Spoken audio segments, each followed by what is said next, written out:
It's Levack and Goz on 104.5 The Team.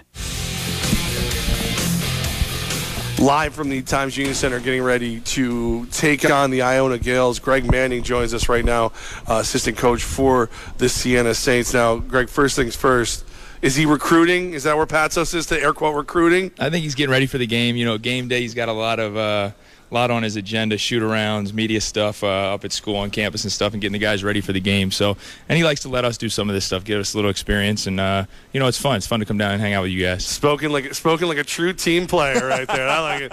Not my first rodeo.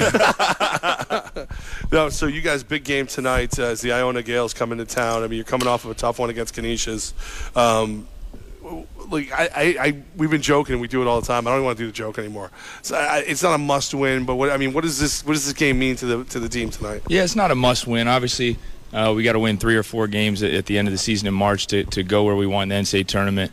But it's a big game. We've played well at home the last 4 games. We won 3 of them. Unfortunately, our last time at home, we lost to Manhattan, a close one. But we were in that game and had the ball with a chance to tie the game up in the last few seconds. So we're confident we can play well at home again. But it is a big game. They're obviously at the top of the league right now, them, Canisius, and Ryder. So it'll be a big game for us. One of the tough things is that you've been dealing with injuries this season. First, let's start with Roman Penn. What's his situation? What happened? And what's his timetable for recovery? Yeah, Roman was our leader before he went down. He went down a few weeks ago. He's obviously missed a couple games, and he's got a foot injury. So he's got a little stress in his heel that he's going to have surgically repaired. So we're not going to have Roman the rest of the season, unfortunately. So other guys got to step up. But Roman's a tough kid. Time frame, we don't really know yet until he has the surgery, probably 3 to 4, 5, 6 months, something like that. But hopefully he's back with us this summer working out. Him plus Jordan Horn, what's happened to him recently? Yeah, Jordan's back. Jordan will play tonight. He got hurt in the first half of the Monmouth game, which was 4 games ago. But he's looking good. He tried a couple games ago and couldn't go. Played in our last one, so Jordan will be full strength tonight, I think, and we're happy to have him back. Greg Manning with us right now. We're live at the TU Center getting ready for tonight's big game against Iona. Now, a lot's been made about this season. You guys are young, you're talented. I asked Jimmy this, and he'll tell me about this year's NFL draft. What's missing? Because the talent's obvious. The kids know what they're doing. They know how to play hoops. They're scary good. What's keeping them from clicking right now? Yeah, we're really talented. Prince is a phenomenal talent.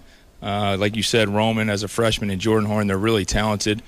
Shivers is a talented guy, and he's only a sophomore, like Khalil as well, sophomore. I think we're just young. I think the main thing is inexperience. We're in a lot of these games because we're talented, but you got to find ways to finish them out. Closing games down the stretch is what we've struggled with. We're not scoring the ball as much right now without the firepower of Roman, and obviously we lost Nico midseason. So I think we struggle a little bit, this team, to score the ball. That'll come with experience, but I think the main thing is experience. We just don't have it right now. These guys, like you guys said, you can see the fans like them. They're good players, but they're just going through some growing pains. And then going forward, I know obviously for a lot of the games still left on the schedule, the goal is to be here, and it's going to be here at the Times Union Center for the conference tournament. Have you guys talked at all about positioning and what you're hoping for? I know it's more than likely now at this point that it's going to be a first-round matchup, but seeding still, it seems like it's going to be important no matter who that matchup's going to be when the first week of March rolls around. Yeah, we haven't talked about it much with the team, but it is important. We're jockeying every game now for position in the standings, so you obviously want to finish as high as you can. The top 5 get a bye. For us to get there, it's going to be really hard, so you might have to play 4 games in 4 or 5 days, but that's okay. They've done it here before. Siena's done it, I think, I don't know how many years back, but they won 4 games to win it all. So the goal right now is to just go game by game. Tonight's the most important game because it's our next game, but we're not really looking too far ahead as far as the tournament goes right now. So we just got to worry about Iona tonight. Greg Manning with us right now, 104.5 The Team. I know you don't look ahead, but that's what we do because we like to annoy you. 3 of the last 5 right here in Albany. How does that help? I mean, obviously, like I said, you're not looking ahead, but to get 3 of the last 5 here and then the tournaments here, what does that mean to the team? Yeah, that's great. Do the guys great. even think of it? Yeah, we do. We obviously look at that kind of stuff. The guys obviously enjoy playing here. The fans are great. They've been coming out all year to support us. So it is good to play at home. Obviously, it's an advantage to play in front of these people. So our guys like to play here at home. So that's important. So you want to win at home is the main thing we're trying to do right now, and then steal 1 or 2 on the road. So if we could close the season out with a couple home wins, maybe get one on the road, we'll be right there in the position to make a run in the tournament. We're in mid-February right now, and I know you guys have been able to use some more players off the bench to get some significant minutes in conference play. Does that ever change now in the final few weeks as you get ready for a postseason action? Is it almost now the point that these guys have established their roles in the team, and this is who we're going to roll with going forward? I think so. I think we're pretty set with our rotation now. I think we might set a record this year for starting lineups. Right, I think us, and I don't even know who the other 2 schools are, Bryant maybe and somebody else. But that's, that goes with youth and trying to get these guys ready and experienced. So I think we have our 8 right now that we think are going to play and finish the season out strong. Tom Herter's come along for us the second half of the season, so he's playing pretty well.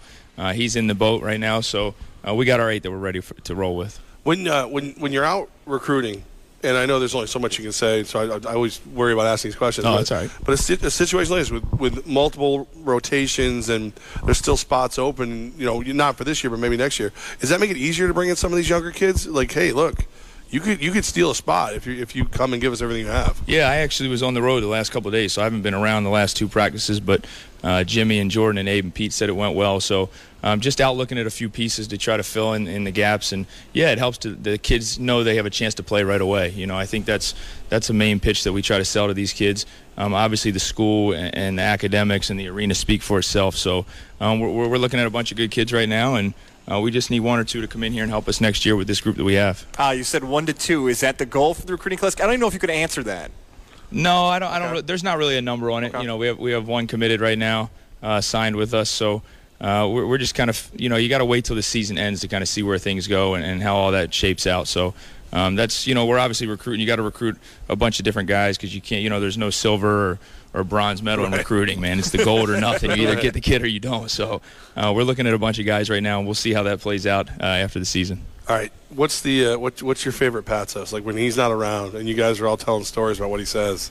I don't mean to get you guys putting the pressure on me now, man. Because I love like I got 2. I've been with him 14 years. Right, you're saying this is 14 years. He loves you. I just watched the 2 Bills. You're like the second Jimmy. It's fine. Yeah. It's funny you watch that. It's kind of cool just to see that and how those 2 are together for so long. And I've been with Jimmy. This is year 14, 10 coaching. So I don't know if I have a favorite. I just love his energy, man. Just his passion every day is unbelievable. Whether you're winning, losing.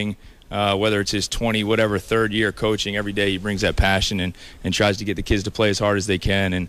And the guys will run through a wall for him. You know what I mean? They really care about him. He cares about them. So it's a good relationship, and it's just fun to be around a guy like that just brings it every day at his age. And after being in so many wars and battles, at Maryland and Loyola and here, to still have that fire in his belly to win every night is pretty impressive. Because he always finds that interesting, like when you're on a road trip.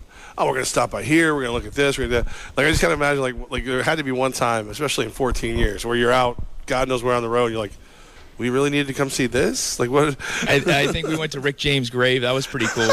That's kind of interesting. Yeah, it was Buffalo, right? Yeah, Buffalo. We went to Rick James' grave last year. This year we only played 1 game up there, so we didn't have the time to do as much as we'd like. But that was pretty cool. Some of the guys knew who he was. Some didn't really know who he was. So you kind of had to let him know and show him who he was. But his grave's pretty neat, and that was fun. It was good to see a guy like that. Did most guys know who he was? No, of the no Chappelle chance. Show? Well, the Chappelle Show's a little different now. Maybe the Chappelle but Show. Even that Chappelle Show's like 04 now. These kids now, it's unbelievable. You bring that up, but like these kids, you start recruiting these kids, and now some of them are born in 1997. Like they're born, you get their birthdays and their transcripts, and it's like 97, 96. It's unbelievable, man.